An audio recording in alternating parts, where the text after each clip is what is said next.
शुरू हुआ था, जो सनातन का जो सबसे प्रमुख ग्रंथ माने जाते हैं, वेद। वेद जो आता है, जो ऋग्वेद है, ऋग्वैदिक काल की अगर हम बातें करें तो उस टाइम पे महिलाओं को बहुत सारे अधिकार थे। उस टाइम पे महिलाओं को पढ़ने लिखने के अधिकार थे। वो प्रॉपर अच्छे मतलब जो बड़े-बड़े ऋषि मुनि होते थे उनसे डिबेट करती थी। बहुत सारी ऐसी महिलाएँ हैं, लोपामुद्रा, घोषा और ये अपनी गार्गी, बहुत बड़ी-बड़ी विदुषी महिलाएँ थी जो शिक्षा ग्रहण करती थी और अपनी एक उन्होंने अलग ही पहचान बनाई। वो भी महिलाएँ थीं, उस टाइम पे थीं। लेकिन उस टाइम पे उनको ये आज़ादी थी कि वो पढ़ लिख सकती थीं, शिक्षा ग्रहण कर सकती थीं और अपना जिस तरीके से रहना चाहें वो रह सकती थीं। तो उस टाइम पे जब वो इतनी आगे बढ़ चुकी थीं, उसके बाद जैसे-जैसे उत्तरवैदिक काल स्टार्ट हुआ, 600 ईसा पूर्व से लेके और जो मध्यकालीन भारत रहा, आज़ादी के पहले तक और आज़ादी के जस्ट बाद तक, ये समझ लो 1000 साल की प्रक्रिया है, 1000-1200 साल। इस बीच में लोगों ने इस चीज़ को, व्यवस्था को बिल्कुल बदल दिया। इस बीच में महिलाओं को बिल्कुल उन्होंने इतनी एकदम निम्न स्थिति में लेके आ गए, बहुत ही निम्न स्थिति में लेके आ गए। और ये उन लोगों के द्वारा किया गया है जिनको, जो कि एक डिवाइडेशन चाहते थे समाज में। कुछ लोगों को वो ऊँचा बना के रखना चाहते थे और कुछ लोगों को वो नीचा बना के रखना चाहते थे। ऐसा डिवाइडेशन उन्होंने जेंडर में भी किया है और यही वजह है कि महिलाओं के कुछ अलग बना दिए गए रूल और पुरुषों के लिए अलग रूल बना दिए गए। तो गाइस, जो पहले था वो पहले था, मैं पहले की बातें ठीक है, वो तो हो गया जो होना था। लेकिन अभी के टाइम पे अभी खैर ये चीज़ें काफ़ी बदल चुकी हैं। और जो हेलो गाइस, कैसे हो आप सभी? आई होप आप अच्छे होगे और मैं भी अच्छी हूँ। तो गाइस आज मुझे बस आपसे कुछ बातें करनी है। तो गाइस आज मैं बात कर रही हूँ उन महिलाओं के बारे में जो बचपन से अपने घर में अपनी माँ को, दादी को या आस पड़ोस की अन्य महिलाओं को देखती हैं कि सुबह से बस वो उठती हैं, घर की साफ़ सफाई करती हैं, घर के दूसरे काम करती हैं और बस जो घर के अन्य लोग हैं, जनरली मेल्स, उनके लिए बस खाना बनाना, पानी भरना, उनके कपड़े धोना और बस सारे दिन उनकी व्यवस्थाओं में लगी रहती हैं। उसके बाद बस यही करते करते रात हो जाती है और रात को भी बस जो खाना लास्ट में सबको खिला पिला के सब कुछ जो बच जाता है वही वो खा लेती हैं और बस हो गया। तो गाइज़ मुझे इस चीज़ से प्रॉब्लम नहीं है, ये चीज़ गलत नहीं है, ठीक है। हर किसी का अपना अपना एक परिवार में एक रहता है कि डिवाइड, कि ये काम आपका है, ये काम आपका है और ठीक है, उस हिसाब से सबका अपना अपना काम हो भी जाता है। अगर कोई बाहर जा रहा है, बाहर जाके काम कर रहा है, कुछ कमा के ला रहा है, तो ठीक है, घर में आप हो तो आप घर का काम कर रहे हो, ये बिल्कुल गलत नहीं है। लेकिन गाइस प्रॉब्लम सिर्फ वहाँ आती है कि ये सब करने के बाद अगर एक महिला जब ये सब काम कर रही है, चाहे वो महिला हो पुरुष हो कोई भी हो, मैं ये चीज़ नहीं कह रही, लेकिन जनरली वो महिलाएं ही होती हैं। ऐसा बहुत कम या कभी भी मैंने तो नहीं देखी हूँ कि पुरुष के साथ ये सब चीज़ें होती है, जनरली वो महिलाएं ही होती हैं। मैं जस्ट एक इंसान की बात कर रही हूँ कि कोई व्यक्ति डेली का अगर आप बाहर जाके काम कर रहे हो तो आपको वो चीज़ें चाहिए होती हैं कि हाँ, हम बाहर जाके काम कर रहे हैं तो आपको प्रॉपर घर आके इज्जत चाहिए होती है, आपसे कोई अच्छे से बातें करे, सब कुछ ये सब चीज़ें चाहिए होती हैं। लेकिन पहले क्या होता था, अभी चीज़ें काफ़ी बदल गई हैं, लेकिन अभी भी गाइस उतनी तो नहीं बदली हैं, क्योंकि वो जो मेंटालिटी सदियों से चली आ रही है, वो मेंटालिटी बिल्कुल भी अभी चेंज नहीं हुई है। धीरे धीरे चीज़ें बदल रही हैं, लेकिन अभी क्योंकि बहुत अंदर तक वो चीज़ें जा चुकी हैं और ऐसे तो वो बदल नहीं पाएंगी जब तक खुद ही वो महिलाएं अंदर से ये चीज़ें नहीं सोचती हैं कि वो उनको खुद से स्ट्रॉन्ग होना है या खुद से अपने अंदर कुछ चीज़ें बदलाव लेके आनी है, तो वो बदल पाएंगे। अदरवाइज़ तो अगर वो इंतज़ार ही करते रह जाएंगे तो ये चीज़ें कभी भी नहीं बदलने वाली हैं। और ख़ास बात पता है क्या, ये अच्छा या बुरा होने का टैग बन जाता है उन महिलाओं के लिए। अगर वो ये सारे काम कर रही हैं तो वो अच्छी हैं और अगर वो ये काम नहीं कर रही हैं तो वो बुरी हैं। और वो महिलाएं भी ये सोचने लगती हैं कि हमें लोगों के सामने अच्छा बनना है तो हमें ये सब करना ही है। और ये सब टैग खासकर उन लोगों के द्वारा दिया जाता है जिनको कि इसका फ़ायदा होता है और उन महिलाओं के द्वारा भी जो ये सब पहले झेल चुकी होती हैं। ये सब चीज़ें ना मैंने देखी हूँ। बचपन में जब मैं गाँव जाया करती थी तो मैं गाँव में ये सब चीज़ें देखती थी। तो मुझे लगता था कि मतलब इतना कोई कैसे डेली सेम चीज़ कोई कैसे कर सकता है। मतलब डेली वही काम और फिर उनको रिस्पेक्ट भी नहीं मिलती है। उनको रिस्पेक्ट भी नहीं मिलती है कि चलो तुम ये काम कर रहे हो या कुछ। तो उन्हें यही समझा जाता है कि ये तो औरत है, ये बस घर का काम करती है, घर का इसको पता है चाल चूल्हा चौका, बाकी ये क्या जाने बाहर देश दुनिया के बारे में, एकदम नासमझ बेवकूफ़, इस तरीके से उनको समझा जाता है। और घर के जो मेल्स होते हैं, जब वो जैसे 4-5 कोई घर के आस-पास के या घर के परिवार के मेल्स बैठ जाते हैं और फिर वो किसी देश दुनिया की चीज़ें, जो करंट में चीज़ें चल रही हैं उसके बारे में डिबेट करते हैं, तो महिलाओं को क्या लगता है कि ये उनका कोई विषय है ही नहीं, ये उन सब चीज़ों से बिल्कुल अलग है, ये अपने आप को उन सब चीज़ों से जुड़ा हुआ नहीं पाते हैं। उनको लगता है कि ये सब बातें तो इन पुरुषों की हैं, यही ये चीज़ें समझें, ये ज़्यादा समझदार हैं और हम लोगों को तो इससे कोई मतलब भी नहीं है। और वो खुद इन सब चीज़ों से हट जाती हैं। उनको लगता है कि बस हमें तो बस यही करना है कि अभी क्या बना है, कल रात को क्या बनाना है, फिर दूसरे दिन क्या बनाएंगे, घर की साफ़ सफाई कैसे करनी है, ये सब चीज़ें बस वो इसमें ही लगी रहती हैं, उनको पता ही नहीं होता है। और ख़ास बात फिर ये होती है कि जो पुरुष जिनके लिए वो दिन भर ये काम करती हैं, वो पुरुष ही उनको कहते हैं कि तुम बेवकूफ़ हो, तुम अपना चूल्हा चौका देखो, तुम्हें क्या पता है कि देश दुनिया में क्या चल रहा है। और फिर वो ही उन्हें महत्व नहीं देते हैं और महिलाएं समझ ही नहीं पाती हैं कि उनके साथ चल क्या रहा है। बस वो यही सब करते करते अपनी अच्छाई दिखाते दिखाते ही उनका पूरा जीवन चला जाता है, ना ही उन्हें इज्जत मिलती है और ना ही बस। और वो यही सोचती हैं कि बस हम अपना धर्म निभा रहे हैं, हम अपना कर्तव्य निभा रहे हैं। तुम अपना कर्तव्य निभा रही हो ठीक है, लेकिन सामने वाला क्या कर रहा है ये भी तो तुम्हें देखना होगा ना।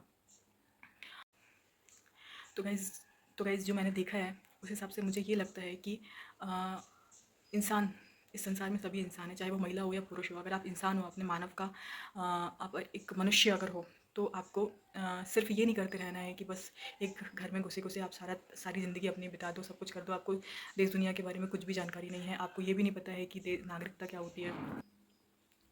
गाइस आज भी मैं जब आस-पास या फिर अपने गाँव-वाँव में कहीं भी ऐसी महिलाओं को देखती हूँ, तो उनका सेम रूटीन वही जो बहुत पहले मैं देखा करती थी बचपन में, अब गाँव जाती थी जब देखा करती थी, वही सेम रूटीन आज भी चल रहा है।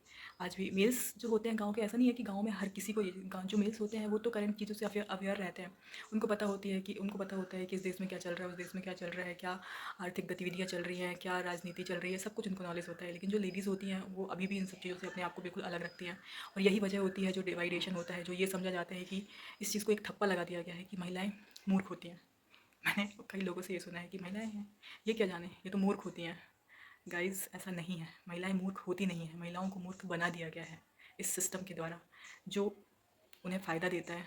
ऐसे लोग जो महिलाओं के मूर्ख बने रहने से जो जिन्हें फ़ायदा होता है, उन्होंने हमेशा उन्हें मूर्ख बना रखा है। लेकिन ये हमेशा से नहीं है।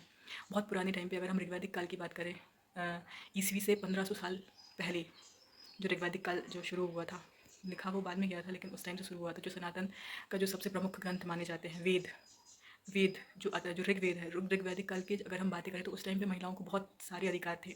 उस टाइम पे महिलाओं को पढ़ने लिखने के अधिकार थे। वो प्रॉपर अच्छे मतलब जो बड़े बड़े ऋषि मुनि होते थे उनसे डिबेट करती थी। बहुत सारी ऐसी महिलाएं हैं, लोपा मुद्रा घोषा और ये गार्गी, बहुत बड़ी बड़ी विदुषी महिलाएं थी जो शिक्षा ग्रहण करती थी और अपनी एक उन्होंने अलग ही पहचान बनाई। वो भी महिलाएं थी, उस टाइम पे थी। लेकिन उस टाइम पे उनको ये आज़ादी थी कि वो पढ़ लिख सकती थी, शिक्षा ग्रहण कर सकती थी और अपना जिस तरीके से रहना चाहें वो रह सकती थी। तो उस टाइम पे जब वो इतनी आगे बढ़ चुकी थी, उसके बाद जैसे जैसे उत्तर वैदिक काल स्टार्ट हुआ 600 ईसा पूर्व से लेके, और जो मध्यकालीन भारत रहा आज़ादी के पहले तक और आज़ादी के जस्ट बाद तक, ये समझ लो 1000 साल की प्रक्रिया है, 1200 साल। इस बीच में लोगों ने इस चीज़ को, व्यवस्था को बिल्कुल बदल दिया। इस बीच में महिलाओं को बिल्कुल उन्होंने इतनी एकदम निम्न स्थिति में लेके आ गए, बहुत ही निम्न स्थिति में लेके आ गए। और ये उन लोगों के द्वारा किया गया है जिनको, जो कि एक डिवाइडेशन चाहते थे समाज में। कुछ लोगों को वो ऊंचा बना के रखना चाहते थे और कुछ लोगों को वो नीचे बना के रखना चाहते थे। ऐसा डिवाइडेशन उन्होंने जेंडर में भी किया है और यही वजह है कि महिलाओं के कुछ अलग बना दिए गए रूल और पुरुषों के लिए अलग रूल बना दिए गए। तो गाइस ऋग्वैदिक काल के बाद जैसे जैसे उत्तर वैदिक काल स्टार्ट हुआ, महिलाओं की स्थिति बिल्कुल ही गिरती चली गई।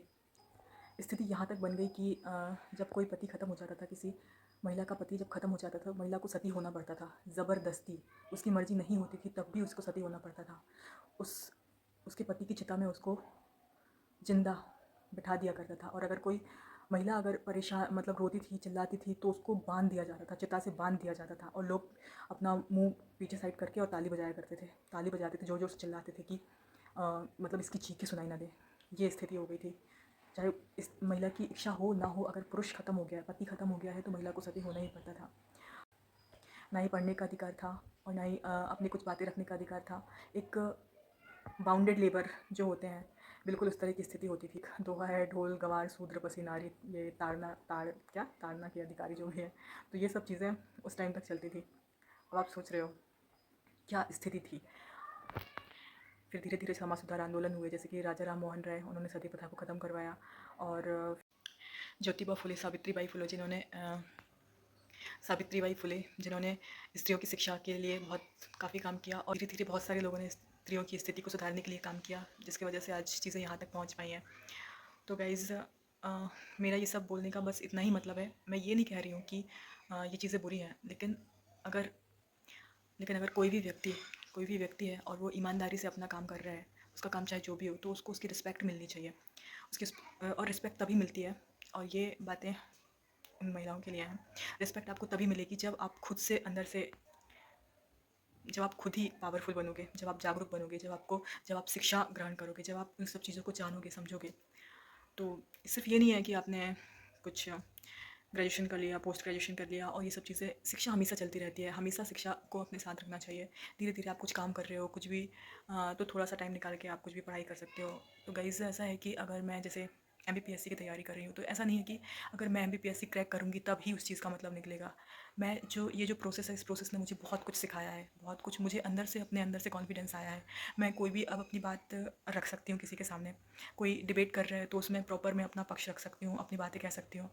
और जैसे कुछ कहीं गलत होता है, तो जब आप पढ़ते हो, राजनीति पढ़ते हो, तो आपको ये पता होता है कि आप भारत के नागरिक हो और आपको क्या क्या आपके अधिकार प्राप्त हैं, तो आप उस चीज़ का भी प्रयोग कर सकते हो।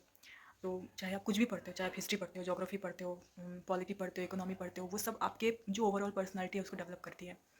तो थोड़ा थोड़ा पढ़ते ही रहना चाहिए। जब आप पढ़ते रहते हो तो आपकी पर्सनालिटी हमेशा सही रहती है। और सिर्फ इससे नहीं है कि कोई और आपको इज्जत दे तभी आपको इज्जत मिलेगी, आपको इज्जत अपनी खुद ही बनानी पड़ती है। जब आप शिक्षा से जुड़े रहते हो तो आप एक महान व्यक्तित्व आपके अंदर निखर के आता है अपनी, ठीक है। और फिर आप किसी से भी बातें करते हो, चाहे वो आपके घर में हो, बाहर हो, किसी से भी बात करते हो तो आपकी एक पर्सनालिटी अलग ही निकल के आती है। आप अपना जो पक्ष रखते हो वो एक अलग ही आपका समझ में आता है कि हाँ, आपको नॉलेज है और आप सही तरीके से अपना पक्ष रख रहे हो और अपनी बातें कर रहे हो। तो सामने वाला भी आपकी बातों को महत्व देता है, सुनता है, और वो चीज़ें अलग ही फिर हो जाती हैं। तो गाइज़ मेरे कहने का इतना ही मतलब है कि ना ही हमें पितृसत्तात्मक समाज चाहिए और ना ही हमें मातृसत्तात्मक समाज चाहिए। हमें एक ऐसा समाज चाहिए जिसमें पुरुष और स्त्री दोनों ही बराबर हों, क्योंकि दोनों ही एक, आप एक स्त्री और पुरुष को अलग अलग नहीं कर सकते। वो एक मनुष्य है और मनुष्य को मनुष्य का अधिकार मिलना ही चाहिए, मनुष्य को मनुष्य की तरह जीना ही चाहिए। और ये सब आएगा कि जब आप अपने खुद के लिए कुछ समय निकाल के और अपना पढ़ाई लिखाई करोगे कुछ। मुझे लगता है कि ये सब नहीं होना चाहिए, इसमें थोड़ा सा बदलाव आना चाहिए। और ये सब हो पाएगा तभी जब महिलाएं खुद ही अपने लिए काम करेंगी। वो खुद ही जब पढ़ेंगी लिखेंगी शिक्षित होंगी और अपनी पर्सनालिटी डेवलप करेंगी, डिबेट में पार्टिसिपेट करेंगी प्रॉपर, तो अपने आप ही उन्हें इज्जत मिलना शुरू हो जाएगी। जब वो आत्मनिर्भर बनेंगी, कुछ करेंगी। तो गाइज़ आज के वीडियो में मैंने जो भी बोला है ये मेरे विचार हैं। और आप बताइएगा कि आपने अगर ये चीज़ें कभी एक्सपीरियंस की हैं, आपको भी ये चीज़ें लगती हैं कि हाँ ऐसा है, तो आप मेरे को बताइएगा। और अगर पॉजिटिव नेगेटिव जो भी है आप प्लीज़ बताइएगा। और आज की वीडियो के लिए इतना ही। ध्यान रखिए। Bye bye.